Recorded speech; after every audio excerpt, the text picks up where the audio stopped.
No life should be lost in my name.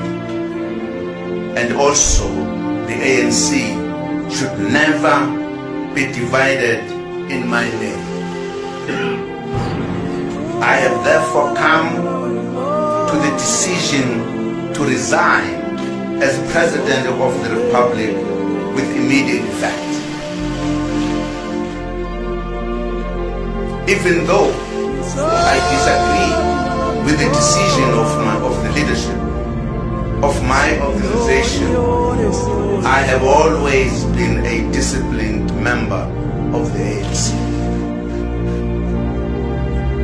As I live, I will continue to serve the people of South Africa as well as the ANC, the organization